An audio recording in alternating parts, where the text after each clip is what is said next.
Mama apple.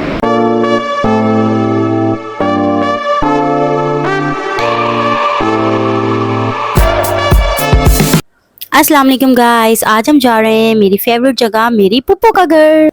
जहाँ जाते ही मैं एकदम रिलैक्स मतलब बिल्कुल ना बच्चों की टेंशन, ना बच्चों के सोने की, ना खाने की, ना पीने की, क्योंकि जो कजन्स हैं वो बहुत ही अच्छे से मुझे भी पता लोगों को अपनी फुप्पो क्यों नहीं पसंद होती, लेकिन मुझे तो अपनी फुप्पो से मेरे साथ साथ मेरे बच्चों की भी मेरी फुप्पो बिल्कुल फेवरेट है। फुप्पो के घर का जाने का सुन के ही बच्चों के चेहरे पे आ जाती है मुस्कान और बड़े ही खुश हो जाते हैं, क्योंकि जो कजन्स हैं, जो छोटी कजन है, उनसे बहुत बनती है लाला। पहले तो मैंने इनको बताया नहीं था कि मैं कहाँ जा रही हूँ, बस ये आए स्कूल से और फटाफट रेडी हुए और हम निकल पड़े। जैसे ही इनको पता चला, इनका तो खुशी का ठिकाना ही ऐसे खुश करती हूँ मैं अपने बच्चों को, छोटे छोटे सरप्राइजेस देकर। वहाँ जाते हैं तो आने का नाम ही नहीं लेते हैं बच्चे। कह रहे हैं आप टाइगर, आप क्या कह रहे हैं?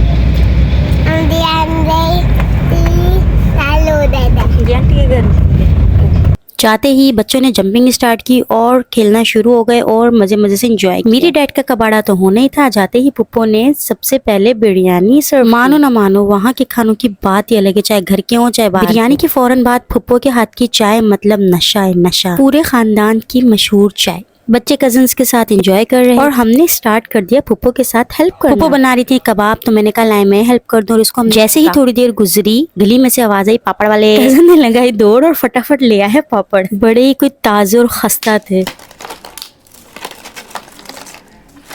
पुप्पो ने बनाई गोभी और हमने हिलाया चम्मच। आपी ने फिर भी थोड़ी बहुत डाइट फॉलो की, ब्राउन ब्रेड के साथ कबाब खाए, ब्राउन ब्रेड के साथ सबने खाए पराठे और हमने खाया ब्राउन ब्रेड और पूरी रात की एंजॉय। सुबह होते ही बच्चों ने उठा दिया और बड़ा ही तंग किया और कहने लगे नाश्ता चाहिए। तो फिर आपकी आपी ने, मतलब मुझे पता ही नहीं चल रहा था, जिससे रोटी बनाते हैं सूखा आटा नहीं था, तो समझ ही नहीं आ रही थी कि मैं कैसे बना के दूं। तो मैंने बिल्कुल नहीं हारी, मतलब कि बिल्कुल हिम्मत नहीं आ रही, और सिर्फ ऑयल के साथ ही पराठे को बेल दिया। मतलब दिमाग में एक ही चीज आई, भाई गांव में भी तो लड़कियां बनाती हैं बगैर चकला बेलन के, भाई मतलब बगैर चीजों के, मतलब कैसे कैसे कैसे मतलब के कर लेते हैं। लेकिन फिर मैंने कहा मैं भी वही पराठा बनाते ही अंडे की आई बारी और अंडे दोनों डाले एक साथ और बच्चों को बना के दिया उनका फेवरेट ब्रेकफास्ट, क्योंकि मेरे बच्चे टूटा मंडा खाते हैं ऐसे ऐसे। बच्चों का नाश्ता रेडी होते ही बच्चों को किया सर्व और बच्चे हो गए बहुत ज्यादा खुश। जैसे ही कैसी बात है ना कि कहीं भी आप जाओ, आपके बच्चे हो चाहे आपके हस्बैंड हो, उनको नाश्ता आपके हाथ का ही चाहिए होता है। मतलब कहीं भी चले जाओ, अम्मा के भी चले जाओ, बच्चों को नाश्ता, हस्बैंड को नाश्ता आपके हाथ का ही चाहिए होता है। क्यों ऐसा क्यों?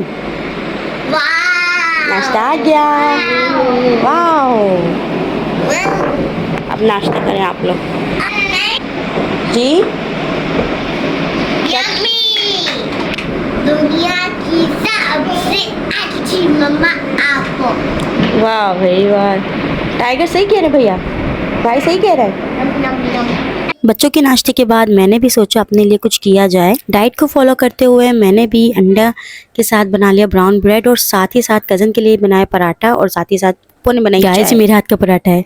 इसके अलावा बहुत सारी चीजें बनाई, जैसे कि चाइनीज राइस, बड़े खट्टी मीठी चटनी के साथ काठियावाड़ी स्टाइल चना चाट, और बनाई मैंने कढ़ाई, कोयला कढ़ाई। और उसके बाद पुप्पो ने बनाई बहुत सारी बोटियाँ, जैसे कि मलाई बोटी, ग्रीन बोटी और टिक्का। और इन सब की रेसिपीज़ अगर आप लोग चाहते हैं मैं आप लोगों के साथ शेयर करूं तो देखते रहें, like and subscribe. Thank you so much, अल्लाह हाफिज़।